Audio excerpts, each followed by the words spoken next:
안녕하세요. DJ 선아입니다. 오늘의 사연 시작해 보겠습니다. 안녕하세요, 여러분. 저는 서울에 살고 있는 30대 여성입니다. 어떤 말로 이야기의 시작을 열어야 할지 고민이 많았는데, 막상 타자를 치기 시작하니까 하고 싶은 말이 너무나도 넘치네요. 여러분들은 사람의 겉모습만 보고 판단을 했다가 큰 코 다친 경우가 있으신지 궁금합니다.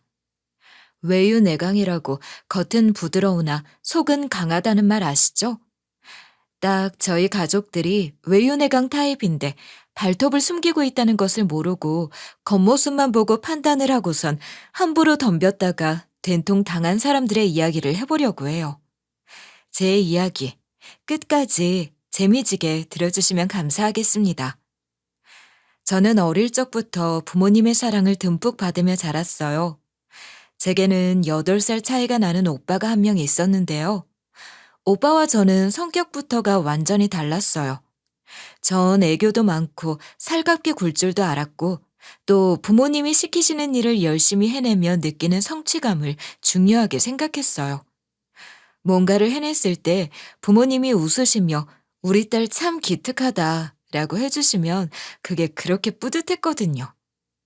반면에 제 오빠는 글쎄요. 지금 돌이켜보면 그야말로 오냐오냐 자라난 망나니였던 것 같아요. 하고 싶지 않은 건 죽어도 안 하려고 했고, 본인이 재미없어 하는 일은 해야 할 일이라도 손 놓고 그냥 버티는 스타일이었죠. 야, 네가 좀 치워라.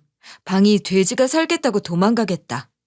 아빠가 몇 번이나 화를 내셨어도 오빠는 귀등으로도 안 들었어요. 사실 각자 방만 봐도 차이가 뚜렷했어요. 오빠는 단 한 번도 스스로 방 정리를 한 적이 없었거든요.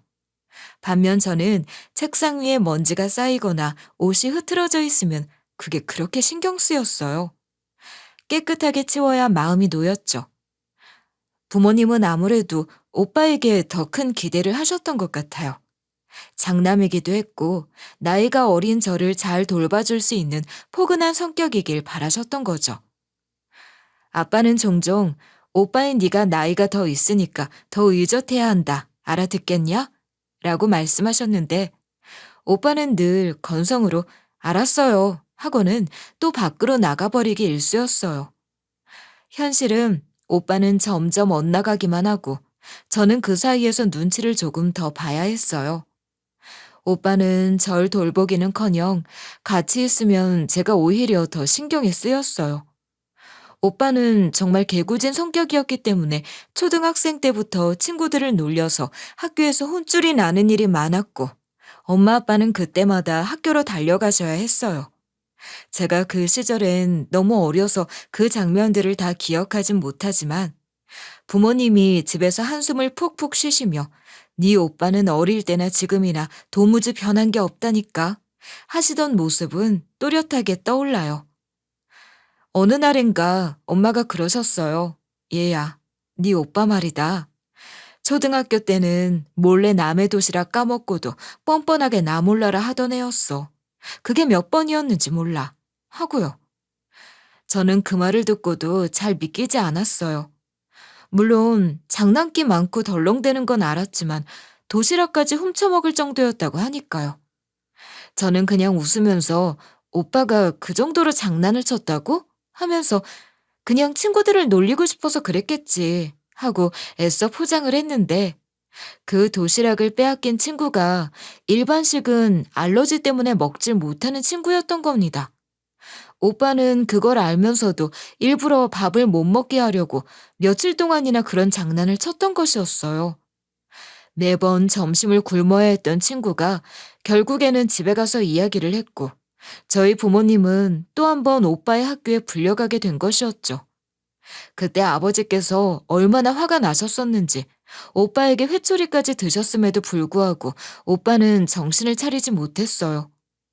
그때 저는 오빠가 일반적인 사고방식을 가지고 있는 사람이 아니라는 것을 어렴풋이 깨달았을지도 모르겠어요.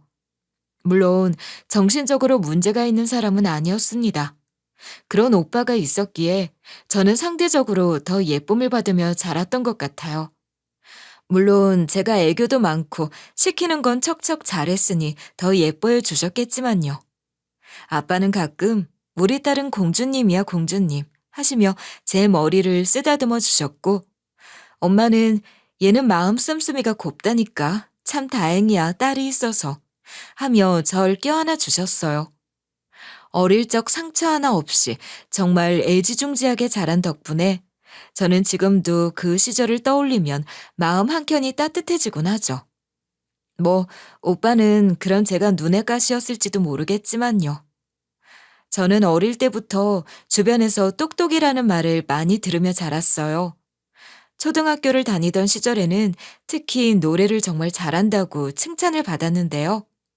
덕분에 학교 대표로 노래 경연대회에 나간 적도 있었죠. 너 노래 부를 때 진짜 가수 같더라. 친구들이 그렇게 말해줄 때마다 저는 수줍게 웃으며 뭐라고 대답을 해야 좋을지 고민을 하는 아이였어요. 노래뿐만 아니라 저는 친구들을 잘 챙기는 편이었어요. 반에서 힘들어하는 친구가 있으면 먼저 다가가 손을 잡아주고 괜히 혼자 밥 먹는 아이가 있으면 옆자리에 가서 같이 먹자고 했죠. 그 모습을 좋게 봐주셨는지 선생님께서 저에게 봉사상을 주시며 이런 아이가 커서 큰일을 하는 거야 라고 칭찬해 주신 기억도 나요. 부모님께서는 그런 저를 보며 늘 말씀하셨어요. 우리 딸은 천성이 착해서 그래. 나중에 간호사나 아니면 어려운 환자들을 돌보는 따뜻한 의사가 되면 참 좋겠다. 의사? 나도 그거 하고 싶은데. 사람을 고치고 살리는 일을 한다는 것은 정말 멋있는 일인 것 같아. 그때부터였던 것 같아요. 의사라는 꿈을 꾸게 된 게요. 저는 부모님의 기대에 어긋나고 싶지 않았어요. 그저 사랑받는 딸이고 싶었고 부모님이 원하시는 길이라면 어떤 길이라도 가고 싶었죠. 그래서 의사가 되기 위해서 무엇을 해야 하는지, 어떻게 하면 잘할 수 있을지, 초등학교 4학년 무렵부터 열심히 고민하고 공부하기 시작했어요.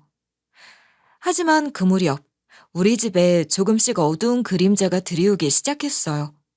아버지께서 하시던 사업이 점점 힘들어지셨거든요. 이번 달도 이자만 나가네. 당분간은 대전에 좀 있어야겠다. 애들이랑 같이 가 있어. 난 여기서 정리 좀 하고. 대전? 지금 이 집까지 넘어가게 생긴 거야? 친정으로 가란 소리야? 그렇게 우리 가족에게 위기가 찾아왔어요. 아버지는 채권자들을 만나러 다니며 어떻게든 시간을 벌고 계셨고, 저와 엄마, 그리고 오빠는 외할머니 댁으로 향했어요. 대전에 있는 외할머니 댁은 제게 참 익숙하고 편안한 곳이었어요. 무엇보다 외할머니께서 손맛이 너무 좋으셔서 매번 맛있는 반찬에 따끈한 밥을 한 상 가득 차려주셨어요. 그 시절 대전에서 지내는 것이 저에겐 큰 위로가 되었어요. 엄마는 힘드셨겠지만 그래도 저를 위해 애써 밝은 얼굴을 유지하시려 노력하셨죠. 저는 할머니와 보내는 시간이 정말로 좋았습니다.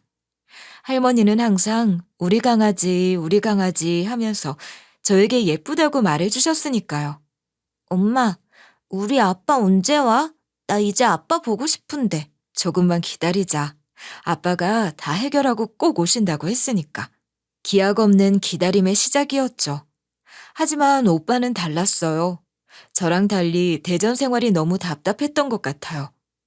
당시 오빠는 고등학교 3학년, 19살이었거든요. 원래도 책상 앞에 앉는 걸 싫어했던 오빠였는데 친구들과도 떨어져 지내야 하고 낯선 동네에서 공부해야 하니 얼마나 싫었겠어요. 아, 진짜 미치겠네. 나 여기서 얼마나 있어야 돼? 오빠, 조금만 참자. 아빠도 힘드시잖아.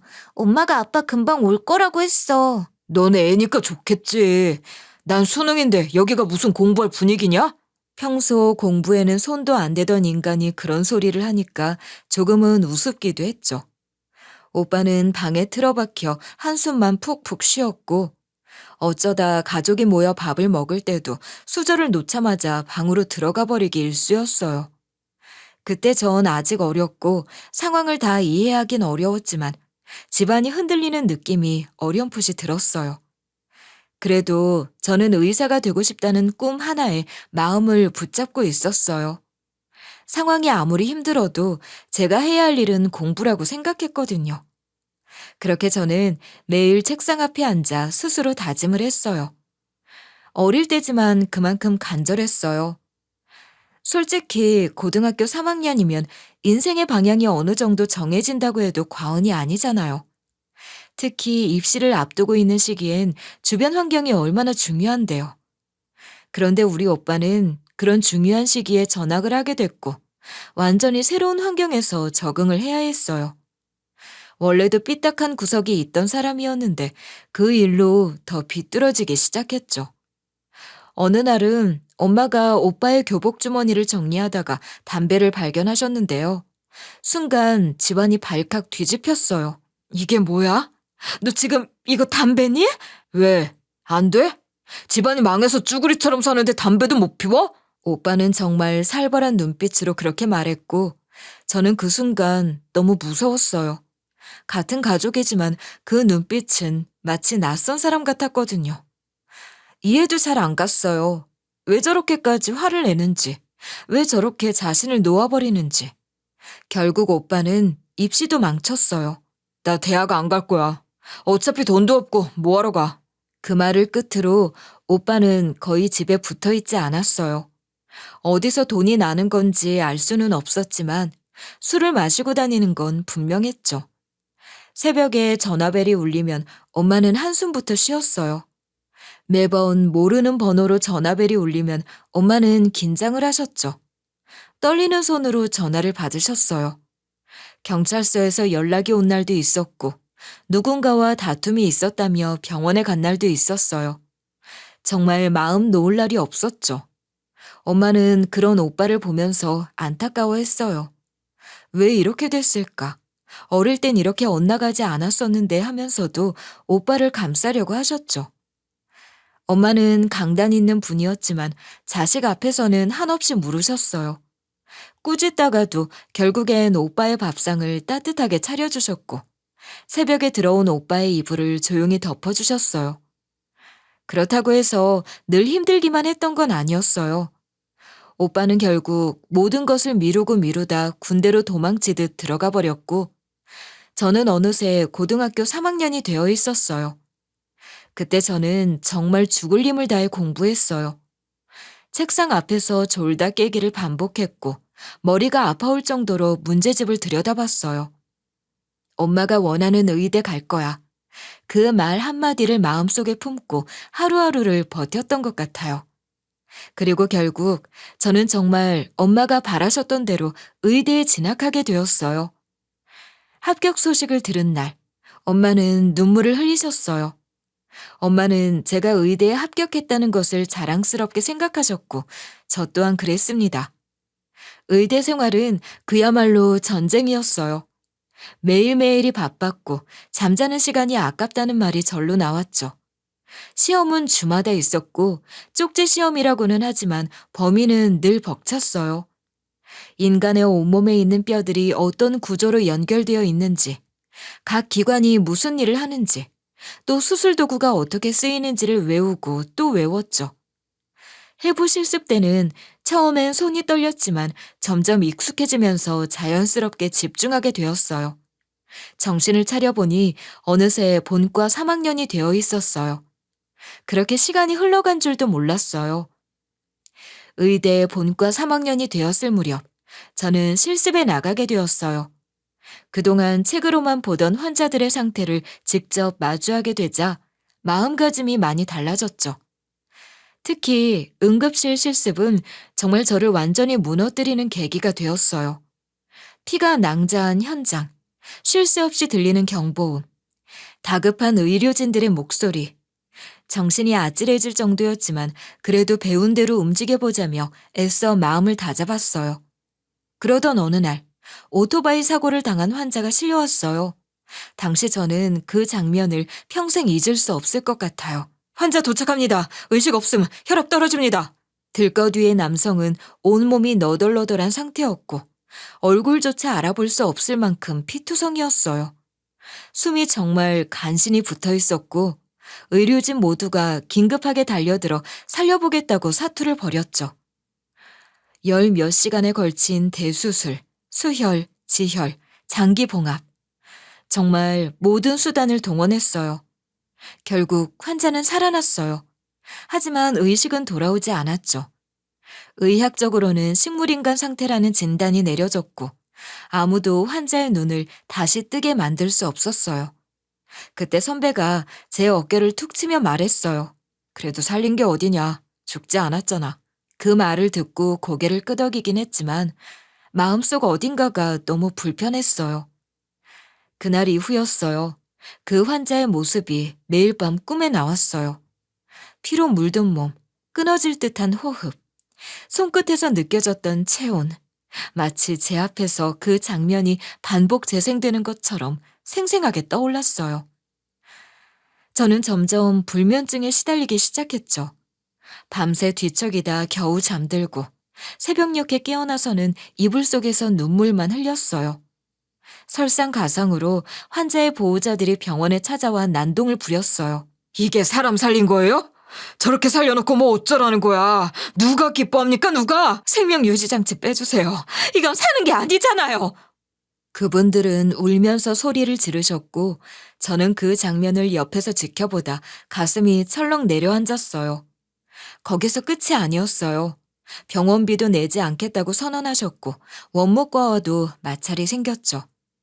누가 책임을 지냐는 말까지 오갔고 의국 선배들은 분주하게 상황을 수습하느라 진땀을 흘렸어요. 그 와중에 저는 한 발 물러서 있었지만 그 광경을 보는 것만으로도 숨이 막혔어요. 그때 깨달았어요. 이건 단순히 의학 지식만으로 해결되는 일이 아니구나. 인간의 내면, 그 깊고 어두운 곳을 마주해야 한다는 거려. 저는 그 사실이 무서웠어요. 두통이 점점 심해졌고 실습 도중에도 멍해져서 실수를 하곤 했어요. 자네 요즘 상태가 좀 안 좋아 보이네. 혹시 그 사고 이후로 트라우마가 생긴 건 아닐까? 밤에 자꾸 그 장면들이 나와서 잠도 못 자요. 너무 힘들어요. 그럼 차라리 휴학을 해보는 건 어때? 무리하게 버티는 것보다 나을 수도 있어. 하지만 저는 그렇게 단순한 문제가 아니라고 생각했어요. 저는 그때 이미 느끼고 있었어요. 난 이대로는 절대 의사로서는 일을 해낼 수 없겠구나. 그 생각이 들었죠. 며칠 밤을 고민하고 멍하니 책상 앞에 앉아 있어도 아무 글자도 눈에 들어오지 않던 어느 날, 전 결심했어요. 그만두겠다고요. 저는 의대를 다닐 수 없을 것 같았습니다. 그게 제 인생에서 처음으로 무언가를 스스로 포기한 순간이었어요. 무엇보다 절 응원해 주셨던 부모님, 특히 엄마의 실망은 정말 컸어요. 너 그렇게까지 해서 간 학교잖아. 그렇게 열심히 공부했는데 이제 와서 포기하는 게 맞다고 생각해? 엄마는 몇 번이고 절 붙잡으며 설득하셨어요. 하지만 저는 정말 숨을 쉬기가 힘들었어요. 더 이상 저를 위해서라도 그 길을 걷는 건 아니란 생각이 들었죠. 의대를 그만두고 나서 저는 처음으로 패밀리 레스토랑에서 일을 시작했어요.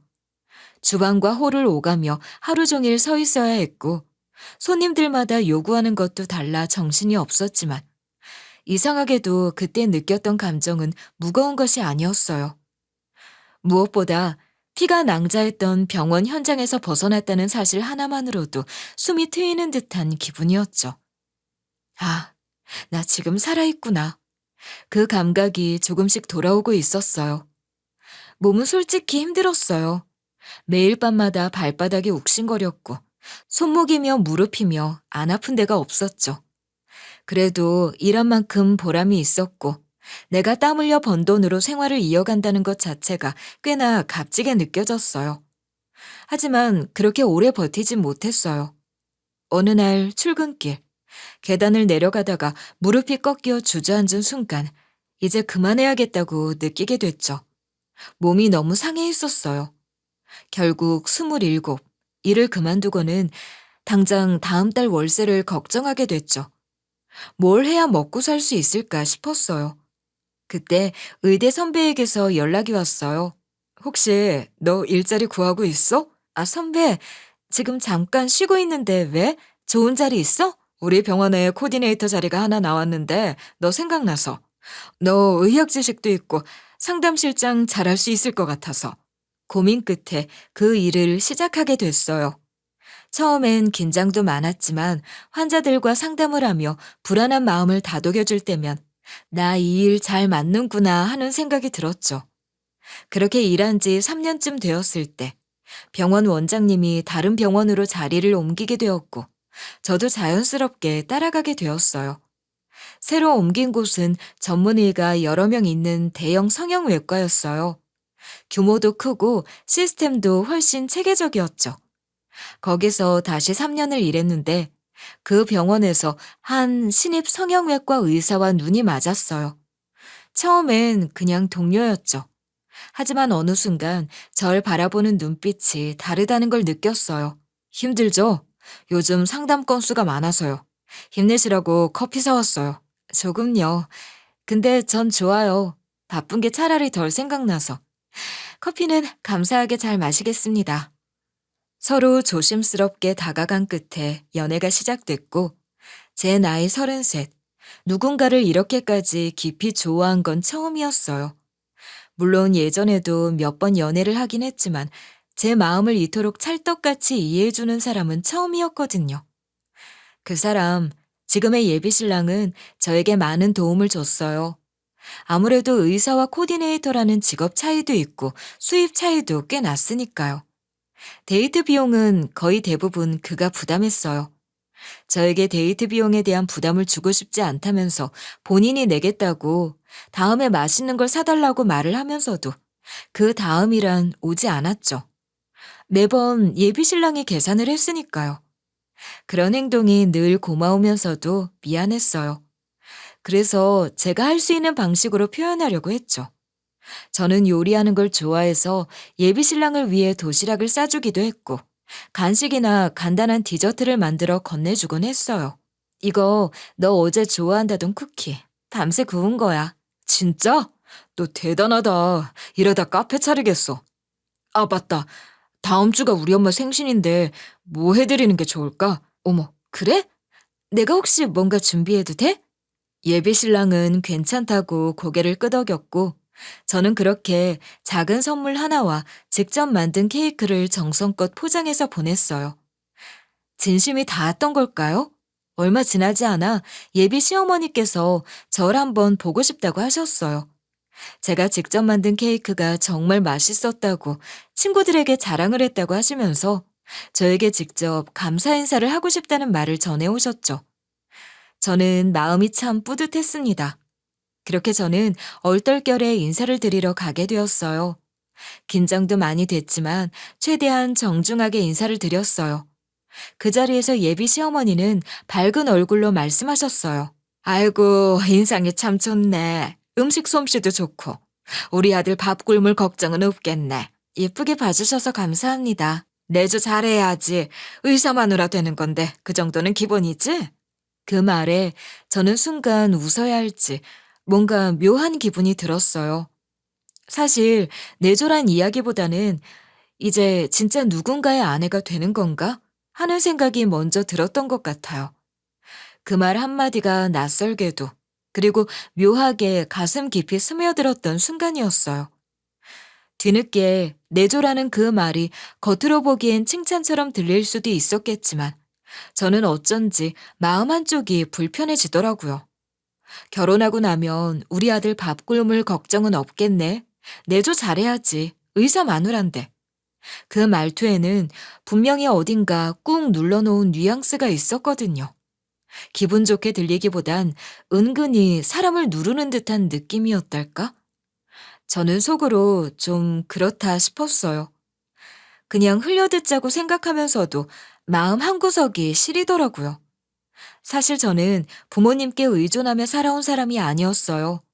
대학을 그만둔 이후 부모님께서는 이제부터는 네 힘으로 알아서 살아봐야지라고 하셨고, 그 뒤로는 생일이나 명절 같은 특별한 날이 아니면 어떤 경제적인 지원도 받지 않았거든요.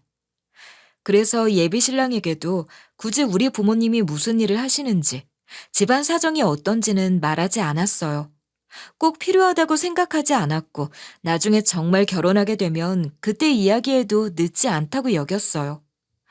빚이 있거나 뭔가 숨길 게 있는 게 아니라 오히려 플러스 요인이었기 때문에 더더욱 조급할 이유는 없다고 생각했죠. 연애를 1년 넘게 이어오면서 예비 시어머니께서는 슬슬 결혼 이야기를 꺼내기 시작하셨어요.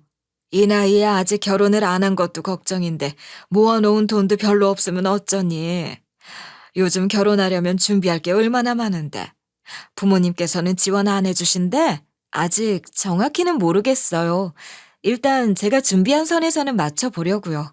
순간 저는 말문이 턱 막혔어요. 물론 맞는 말씀이긴 했지만 저는 부모님이 어느 정도를 지원해 주실지 확신이 없었기에 제 개인적으로 모아둔 돈만 이야기했거든요. 그런 식으로 조심스럽게 대답했지만 그 이후에도 비슷한 이야기는 계속 이어졌어요. 그래도 우리 아들이 의사인데 이런저런 부분에서 너무 차이 나면 안 되잖아. 결국 결혼은 집안이 만나는 거니까. 그 말을 듣고 나서는 괜히 더 조심스러워졌어요. 예비 신랑이 의사라는 이유만으로 자꾸만 뭔가를 요구하고 기대하는 분위기 속에서 제 진짜 배경이 알려지면 상대가 어떤 반응을 보일까? 의심과 허영심 사이에서 갈등이 생기면 어쩌나 싶었거든요. 아무래도 안 되겠다. 이제는 더 미룰 수도 없는 나이지 않겠니? 네 부모님도 한번 만나 뵙고 이야기를 해봐야 하지 않겠니? 나랑 약속 잡자. 저는 살짝 걱정이 되었어요. 하지만 예비 신랑이 절 너무 좋아해 주는 건 눈에 보였어요. 그래서 저도 마음을 굳히게 됐고 부모님께 정식으로 말씀드리고 상견례의 약속을 잡았어요. 그런데 그때부터 예비 시어머니의 말투가 달라졌어요. 아니, 뭐 꼭 그런 건 아닌데. 그래도 우리 아들이 의사인데 벤츠 한 대쯤은 해줄 수 있어야 하지 않겠니? 어머님, 그런 말씀은 좀 그래요. 아직 결정된 것도 없고요. 아니야. 사달라는 게 아니고 그냥 그렇다는 거지. 그 말투, 꼭 칼날을 품고 웃는 것 같았어요. 말끝마다 아니 뭐 라고 흐리긴 했지만 결국은 뭔가를 찔러놓고 싶은 거였겠죠. 그럴 때마다 예비 신랑은 얼굴을 찌푸리며 어머님을 말리곤 했어요. 그만하라고. 왜 자꾸 그런 식으로 사치를 부리고 허영심을 채우려고 하냐고 했죠. 예비 시어머니께서는 그냥 하는 말이라고. 요즘 의사 아들 장가 보낼 때 다 그런다더라 하면서 콕 집어서 저한테 한 번 더 말을 하시곤 했죠. 그 상황들이 반복될수록 저는 점점 지쳐갔어요. 제가 누구를 위해 뭘 해줘야 할지, 왜 자꾸 계산기부터 두드리는 분위기가 되어야 하는 건지, 정말 결혼이라는 게 두 사람만의 일이라는 걸 절감하게 되는 순간이었어요. 저는 제 자신만으로도 충분히 사랑받고 싶었거든요. 지금의 나로서 존중받고 싶었어요. 그래서였는지 예비 시어머니의 그 날카로운 말들 하나하나가 더 크게 박히는 느낌이었어요. 말은 웃으면서 하시지만 속이 다 보여서 더 씁쓸했죠. 그날은 상견례가 아니라면서도 상견례처럼 느껴졌던 날이었어요.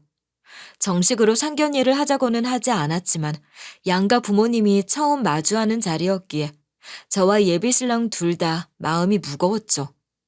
저는 부모님께 몇 번이고 복장을 체크해드렸고 식사 자리는 조용한 한정식 집으로 정했어요.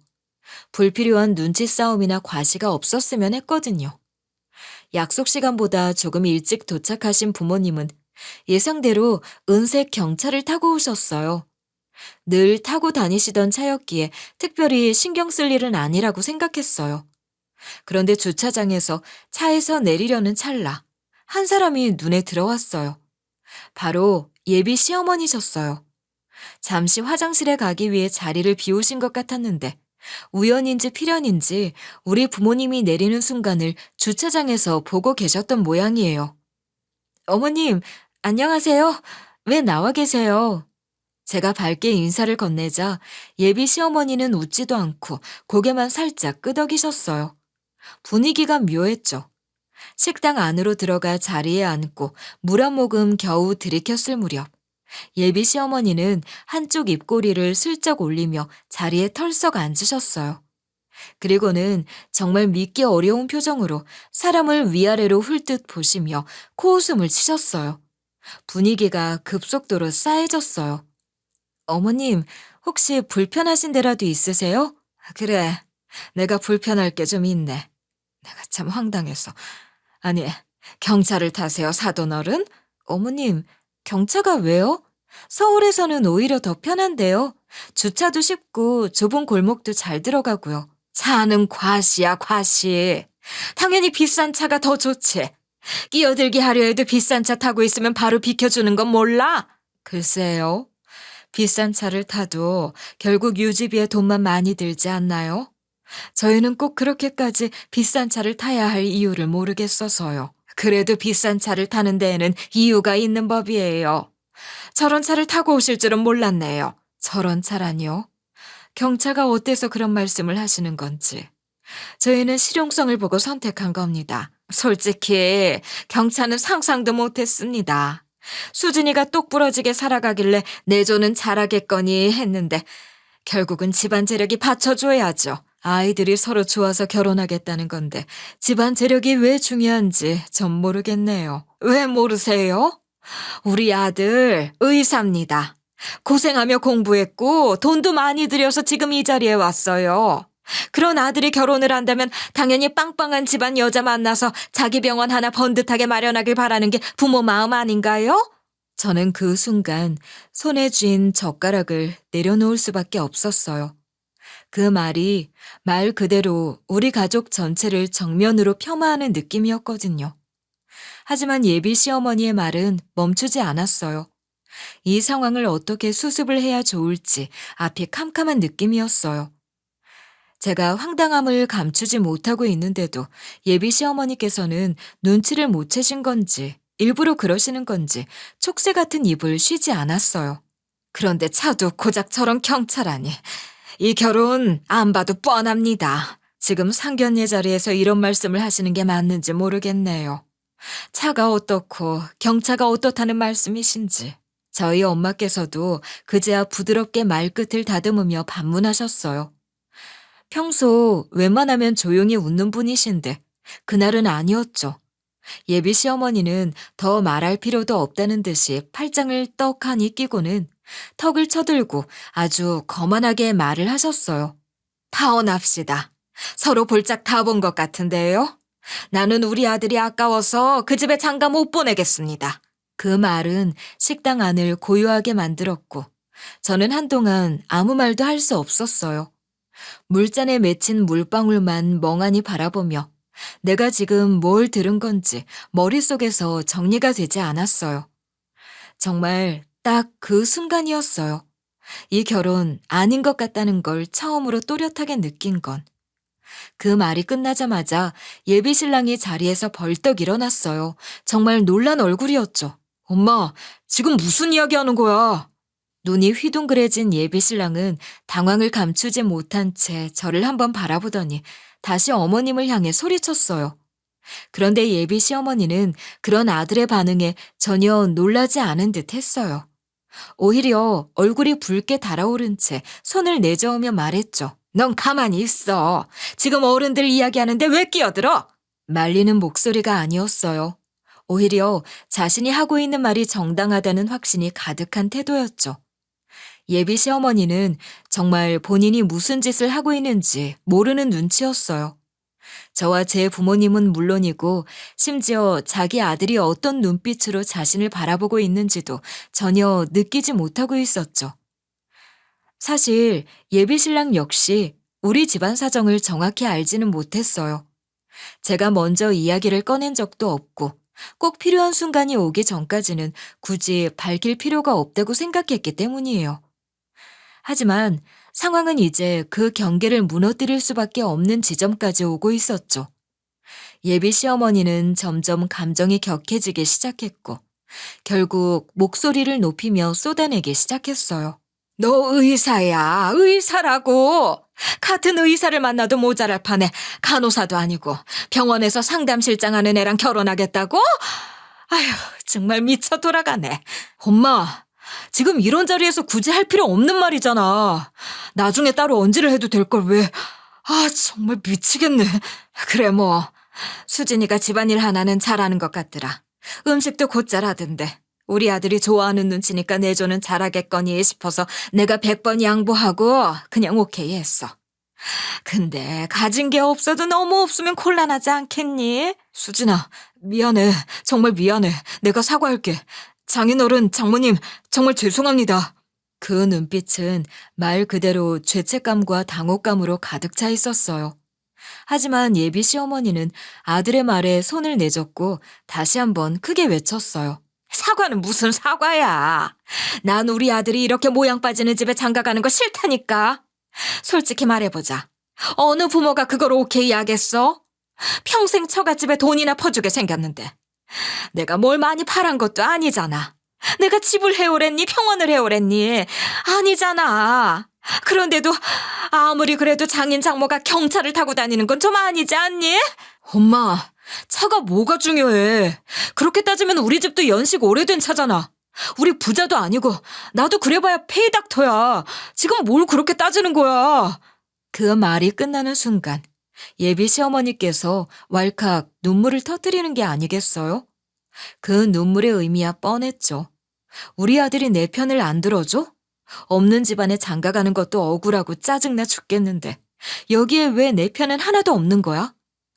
여러 가지 감정이 뒤섞인 눈물이었어요. 아이처럼 눈물을 뚝뚝 흘리시는데 그걸 보고 제가 어떻게 해야 할지 막막하더라니까요. 난 싫다고. 내가 우리 아들 의대 보내려고 안 해본 일이 없어요.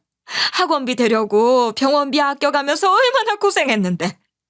내 아들이 좋은 집안에 장가가서 떵떵거리면서 살았으면 좋겠다고. 부모 마음 다 똑같은 거 아니야? 그쪽도 똑같은 거 아니에요? 딸이 의사랑 결혼하길 바라는 거잖아요. 그러니까 우리 아들이랑 결혼시키고 싶은 거겠지. 그 순간 저는 숨이 멎는 줄 알았어요. 정말 한 단어, 한 문장이 바늘처럼 마음을 찔러댔죠. 저희 부모님은 당황스러운 얼굴로 서로를 바라보셨고 저는 그 자리에 그대로 얼어붙어 아무 말도 할 수 없었어요. 입가에 올라온 웃음기도, 손에 잡았던 물컵도, 심지어 제 숨소리마저 그 자리에서 멈춰버린 것 같았어요. 그렇게 우리는 모두 말문이 막힌 채 정적 속에 머무르게 되었어요.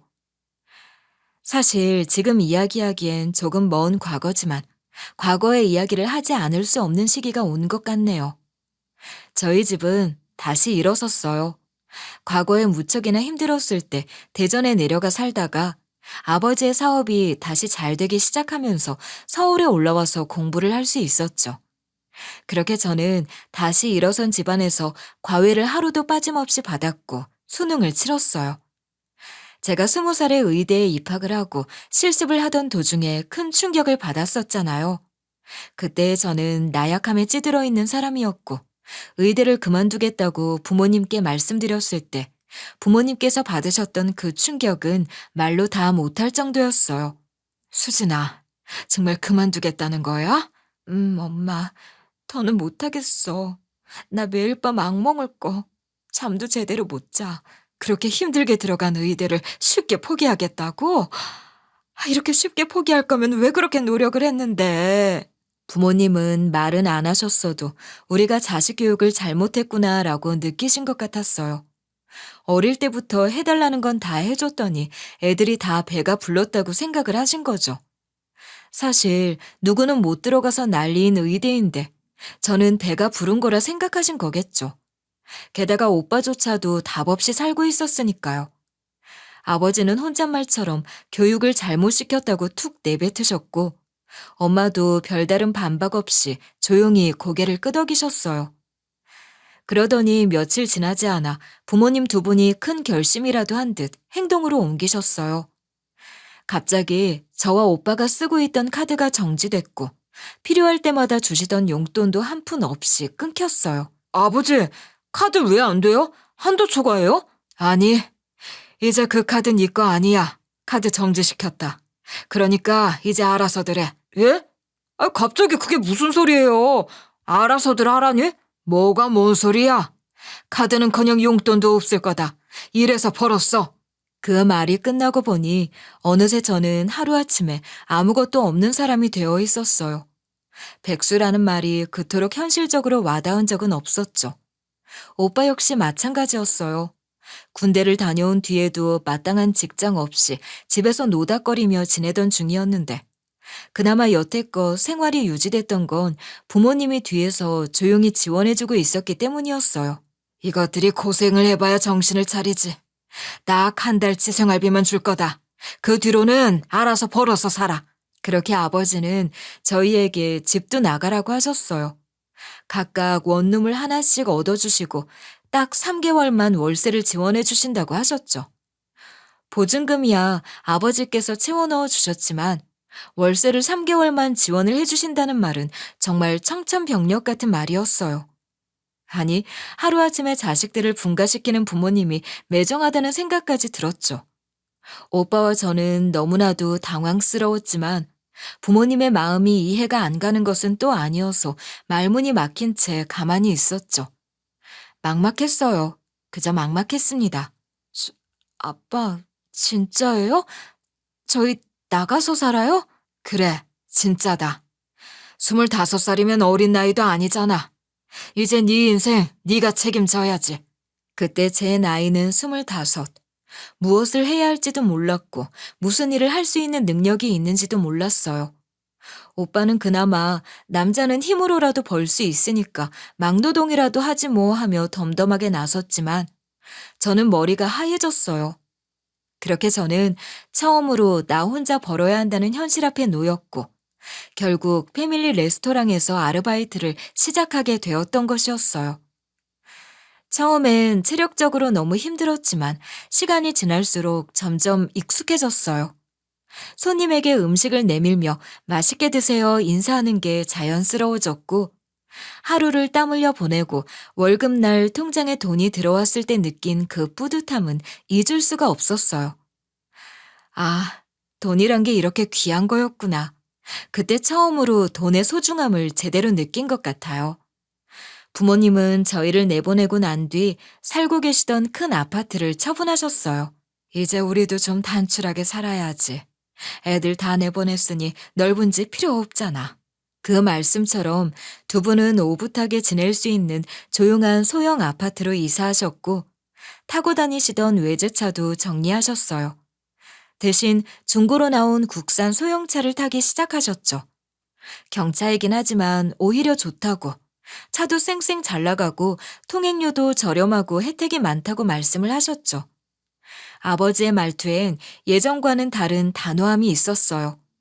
그건 단순히 경제적 이유 때문만은 아니었어요. 저는 알 것 같았어요. 우리도 이렇게 살 수 있으니 너희도 그렇게 한번 살아봐라. 그런 메시지를 자식들에게 보여주고 싶으셨던 거겠죠. 사실 그때는 부모님이 너무하다고 생각했어요. 어떻게 그렇게 갑자기 모든 걸 끊어버릴 수가 있지? 울면서 엄마한테 전화를 한 적도 있었어요.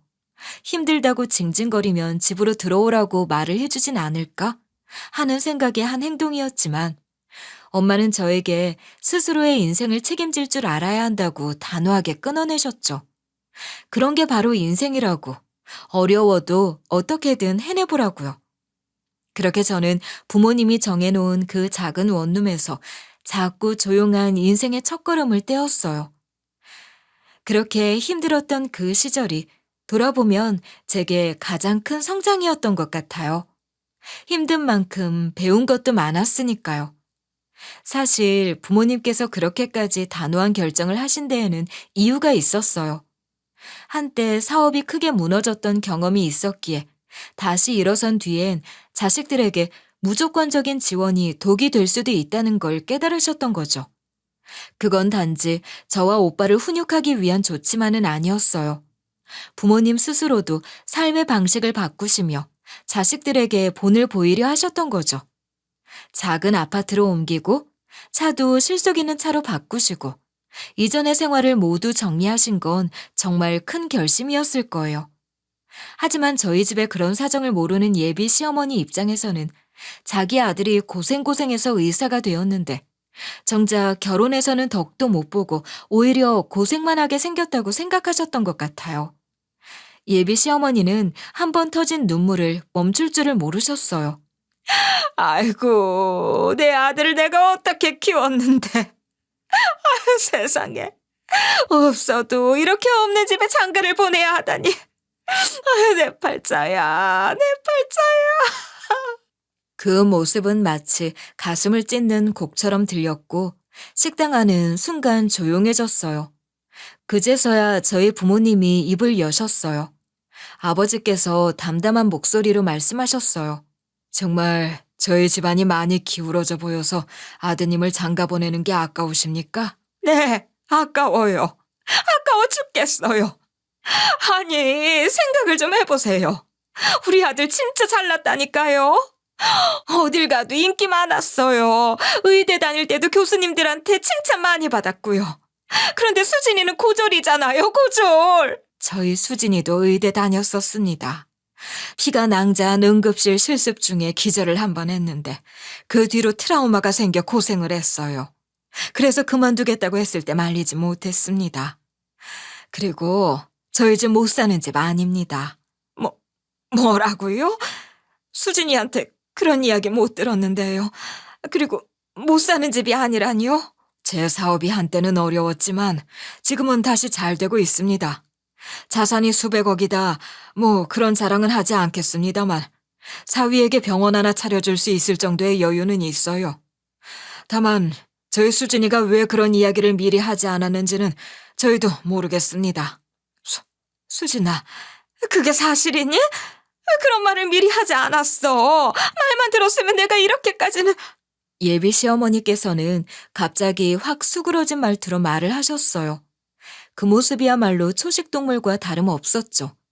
방금 전까지만 해도 우리 아들을 이런 집에 장가 보낼 수 없다고 울부짖었던 모습은 온데간데 없고 눈치를 확 보면서 말을 하시는데 제 입에서 저절로 한숨이 나오더라고요. 어머님, 저는 결혼이 확실해지고 나면 그때 말씀드려도 괜찮다고 생각했어요. 사랑해서 결혼하는 거고 조건은 그 다음이라고 생각했으니까요. 그런데 지금처럼 저희 집을 무시하시고 부모님께 상처를 주시는 모습을 보니 고민이 많이 됩니다. 제 말이 끝나자 식탁 위에 놓인 물컵마저 소리를 멈춘 듯 고요했어요. 예비 신랑도 예비 시어머니도 아무 말 없이 입만 떡 벌린 채 절 바라보고 있었어요. 분위기는 한순간에 바뀌었고 그 조용함이 오히려 더 큰 충격처럼 느껴졌어요. 사실 마음 한켠에는 정말 이 사람과 결혼만 할 수 있다면 아무것도 필요 없다는 생각이 굴뚝 같았어요. 함께 살 집도 예식장도 예물도 다 필요 없다고 느껴질 만큼 예비 신랑을 진심으로 사랑했거든요. 그 사람이 곁에만 있다면 뭐든 해낼 수 있을 것 같았어요. 그런데 그 순간 예비 신랑이 마침내 입을 열었어요.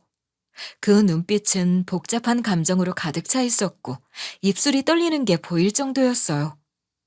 그가 어떤 말을 꺼낼지 저는 그 자리에서 숨조차 쉴 수가 없었어요. 그 순간 모두가 말문이 막힌 자리에 예비 신랑이 조용히 입을 열었어요.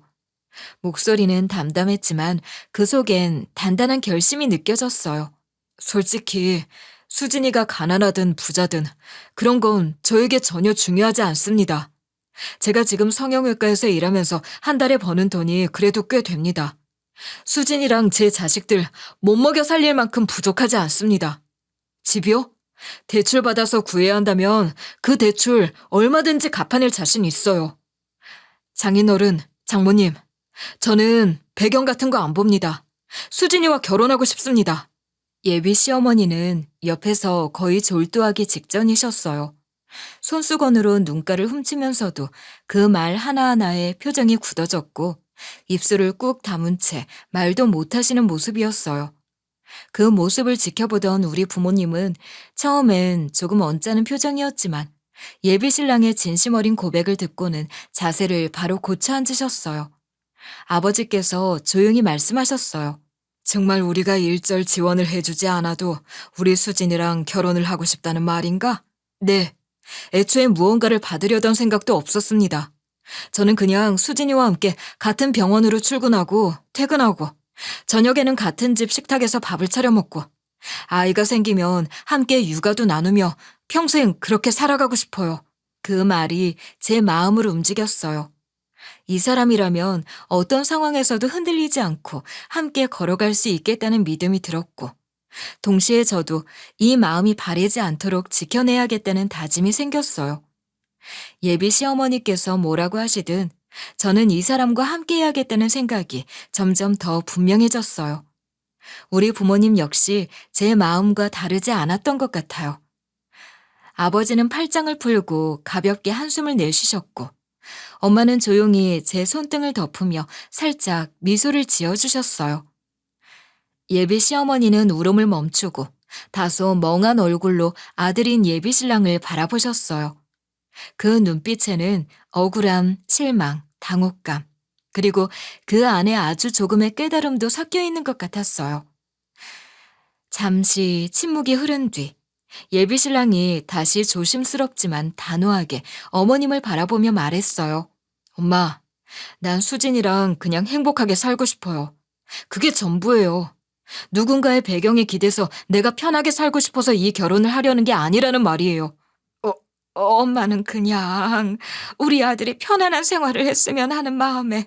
엄마도 내 마음 이제는 좀 알아줬으면 좋겠어요. 엄마가 날 키우면서 얼마나 고생하셨는지 알지만 그 고생의 대가를 며느리 집안에서 받으려는 건 아니라고 생각해요. 엄마가 그런 욕심이 있었고 아들 키운 보상을 받고 싶었다면 이제라도 그 욕심 접어주세요. 저는 그런 거 바라지 않아요. 그냥 제가 사랑하는 사람과 평범하게 따뜻하게 살아가고 싶을 뿐이에요. 그 말에 식탁 너머로 긴 정적이 흘렀어요. 아무도 말을 하지 않았고 그 정적 속에서 저와 예비 신랑은 서로를 바라봤어요. 아무런 말이 없어도 전해지는 마음. 그 안에서 저는 확신할 수 있었어요. 이 사람이라면 평생을 함께할 수 있겠구나. 그리고 이제 그 결심에 걸맞은 제 몫의 책임을 다해 나가야겠다고 마음 먹었어요. 예비 신랑의 말이 끝나기가 무섭게 갑작스러운 움직임이 있었습니다. 문이 조용히 열리는가 싶더니 정장을 차려입은 남성들이 줄지어 상견례 자리에 들어섰어요. 처음엔 누군가 잘못 들어온 줄 알았는데 한 명이 조심스럽게 아버지에게 다가와 낮은 목소리로 말했죠. 사장님, 지금 해외 거래처에서 급하게 미팅을 요청해 왔습니다. 상황이 조금 심각한 것 같습니다. 아버지는 그제야 자리에 놓인 휴대폰을 들어올려 보시더니 미처 확인하지 못한 알림창을 보며 짧게 한숨을 내쉬셨어요. 아버지께서는 이야기 흐름에 집중하시느라 연락이 온 줄도 모르셨던 거였죠. 그래, 알았다. 어쩔 수 없겠군. 죄송합니다. 급한 일이라 먼저 일어나야 할 것 같군요. 상견례 분위기가 순간 숙연해졌고 저희 모두 자연스럽게 자리에서 함께 일어섰어요. 그런데 그때 예비 시어머니의 시선이 수행 비서들을 향해 고정되는 게 보였어요. 분명 당황한 표정이었고 무언가 말을 잇지 못하는 모습이었죠. 저희가 주차장으로 내려가자 아버지가 타실 차량이 대기하고 있었어요. 예비 시어머니가 그렇게 벤츠 타령을 하시던 그 차. 바로 그 벤츠가 2대 나란히 서 있었죠. 수행 비서들은 익숙한 동작으로 아버지의 문을 열어드렸고 아버지는 아무 말 없이 조용히 차량에 오르셨어요. 엄마는 한 발 물러서서 주차해둔 경차로 향하셨어요. 그리고 아무렇지 않게 시동을 거셨어요. 그 장면이 오히려 더 인상 깊었는지도 몰라요. 실용을 택하는 단단한 품격이랄까요? 그때 예비 신랑이 헐레벌떡 뛰어오더니 고개를 깊이 숙이며 인사했어요. 어머님, 아버님, 오늘 정말 실례가 많았습니다. 제가 다 죄송합니다. 아니야. 그래도 네가 끝까지 흔들리지 않고 수진이 옆에 서줘서 고마웠어. 다음에 따로 보자. 그 말만 남기시고 조용히 차를 몰고 가셨어요. 예비 시어머니는 제 눈치를 보느라 말을 잃은 듯 아무 말도 못하고 가만히 서 계셨어요. 우리 부모님이 자리를 뜨자 그제야 예비 신랑이 참았던 말을 내뱉기 시작했죠. 엄마, 진짜 지금 무슨 짓을 한 건지 알아? 사랑하는 사람과 하는 게 결혼이지 조건 맞춰서 하는 게 무슨 의미가 있어. 수진이는 내가 의사가 아니었어도 날 좋아해줬을 거야. 돈이나 배경 같은 걸로 시작한 관계가 아니라고. 그런데 엄마는 지금 그걸 다 망치고 있는 거야. 예비 시어머니는 더 이상 아무 말도 하지 못했고 고개를 푹 숙이셨어요. 그리고는 조용히 제게 다가와 작은 목소리로 사과하셨어요. 수진아, 미안해. 정말 미안해. 내가 아무것도 모르고 욕심에 모든 걸 망친 것 같구나. 나중에 다시 연락드릴게요. 저도 일단 집에 가봐야 할 것 같아요. 그렇게 인사를 꾸벅하고 전 집으로 돌아왔어요. 원룸에 혼자 있으니까 별의별 생각이 다 들더라고요. 그런데 그날 저녁 아버지께서 본가로 절 부르셨어요. 조심스럽게 들어서자 아버지는 소파에 앉아 계셨고 절 바라보며 단도직입적으로 물으셨어요. 결혼하고 싶으냐? 저는 확고했어요. 그 사람이 아니라면 제 인생에 두 번 다시 그만큼 절 사랑해 줄 수 있는 사람을 만나지 못할 거라고 생각했어요. 그래서 결혼이 하고 싶다고 말씀을 드렸습니다. 그러자 옆에 계시던 엄마가 조용히 한 장의 종이를 내미셨어요. 무언가 단단히 준비하신 표정이셨어요. 이 종이에 예비 시어머니께 사인을 받아오렴. 그럼 그 결혼 우리가 허락하마. 그 순간 제 손끝이 살짝 떨렸어요. 종이를 받아들고 내용물을 펼쳐보니 단순한 확인서 같은 문구가 적혀 있었어요. 부모로서 결혼을 반대하지 않는다는 확인이 필요하다는 문구와 함께 서명란이 나란히 있었죠. 그 종이 한 장. 단순한 문서였지만 그 안에는 부모님의 깊은 의도가 담겨 있었어요. 결혼을 허락하겠다는 말보다 더 큰 신중함과 책임감을 요구하는 한 장이었죠. 저는 그 종이를 꼭 쥐고 깊은 숨을 들이쉬었어요. 정말 이 결혼을 원한다면 이 벽도 제가 스스로 넘어야 한다는 걸 느끼면서요. 그 종이가 뭐였냐고요? 말하자면 일종의 서약서 같은 것이었어요. 겉으로 보기엔 단순한 문서처럼 보일 수도 있지만 그 안에는 부모님의 오랜 고민과 배려, 그리고 절 위한 철저한 방어선이 담겨 있었죠. 종이 한 장의 내용은 이렇게 적혀 있었어요. 결혼 후 시어머니가 반드시 지켜야 할 사항. 그 아래에는 항목이 하나하나 또박또박 적혀 있었어요. 첫째, 신혼살림에 참견하지 말 것. 둘째, 시집살이를 시킬 생각을 하지 말 것. 셋째, 금전적인 요구는 어떠한 형태로든 하지 말 것. 넷째, 아이에 대한 압박을 하지 말 것. 다섯째, 명절이나 기념일 외에 쓸데없는 이유로 부르지 말 것. 그 외에도 자잘하지만 무시할 수 없는 조항들이 정리되어 있었고, 마지막엔 위 항목을 지킬 것을 서약함이라는 문구 아래에 시어머니의 자필 서명을 요구하는 란이 있었어요. 우리가 몇 시간 동안 고민해서 작성한 거야. 이거에 사인 못 받으면 결혼도 없다. 결혼이란 게 단순히 두 사람만 좋아한다고 되는 게 아니니까. 너도 이제 네 인생을 지켜야지. 솔직히 손에 종이를 쥐고도 발걸음이 쉽게 떨어지지는 않았어요. 하지만 더 미룰 수는 없었죠. 다음 날 저는 그 서약서를 들고 예비 시어머니를 뵈러 갔어요. 이게 뭐냐면서 의아한 얼굴을 하시고 서류를 펼쳐보시던 예비 시어머니는 말끝을 흐리셨고 처음엔 얼굴이 굳으셨어요. 한참을 말없이 계시더니 결국은 억지로 표정 관리를 하시더라고요. 여기에 사인을 하면 되는 거냐고 침을 꼴깍 삼키며 말을 하시는데 저는 조용히 고개를 끄덕였습니다. 예비 시어머니께서는 한참 망설이는 것 같더니만 눈을 질끈 감으셨어요. 그렇게 예비 시어머니는 말 그대로 울며 겨자 먹는 심정으로 서명을 하셨어요. 떨리는 손으로 이름을 적는 그 순간 제 마음은 묘하게 복잡했지만 동시에 든든하기도 했어요. 이제 정말 제 편이 되어줄 사람들과 함께 앞으로 나아갈 수 있을 것 같았거든요. 서약서를 제출하자 부모님께서는 딱 잘라 말씀하셨어요. 우린 일절 지원하지 않을 거야. 그 말에 저는 당연하다는 듯 고개를 끄덕였어요.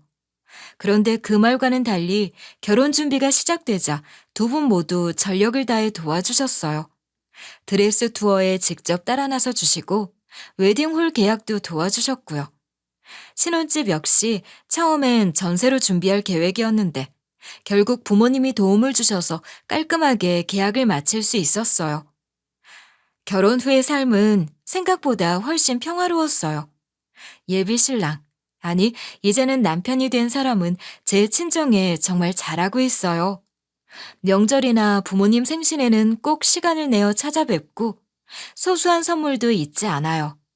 친정 어른들께서도 그 사위 어디서 그런 애를 구했냐며 흡족해 하실 정도예요. 그리고 시어머니는 정말 조용히 지내고 계세요. 결혼식 이후로는 저에게 단 한 번도 목소리를 높인 적이 없고 연락을 하실 때도 꼭 정중한 말투로 먼저 양해를 구하신 다음에 하시고요. 눈치를 보는 게 느껴질 정도로 조심스러우시죠. 무슨 말을 하시거나 행동을 하셔도 제 눈치를 보시죠. 돌아보면 이 모든 과정이 가능했던 이유는 남편이 확실하게 제 편이 되어줬기 때문이라고 생각해요. 누군가를 평생의 동반자로 삼는다는 건 결국 가장 힘든 순간에 내 편이 되어줄 수 있는가에 달려있는 거니까요. 이제 우리는 아직 신혼이에요. 함께 아침을 맞고 저녁엔 따뜻한 국을 나눠 먹는 그런 평범한 날들을 보내고 있어요. 아직 아이는 없지만 언젠가 우리 둘만큼이나 단단한 마음을 가진 아이가 찾아올 거라 믿어요. 그리고 그 아이가 자라서 저희처럼 누군가와 사랑을 시작하게 되는 날이 오면 꼭 말해주고 싶어요. 조건이 아니라 마음을 믿으라고. 그리고 그 마음이 흔들리지 않도록 함께 노력하라고. 검은 머리가 어느새 희끗희끗해질 때까지 지금 이 사람과 나란히 걸어갈 생각을 하면 참 고맙고 든든하고 무엇보다도 행복합니다. 그렇게 저는 오늘도 제가 선택한 이 사랑을 믿으며 하루를 살아가고 있어요. 제 이야기를 끝까지 들어주셔서 감사합니다.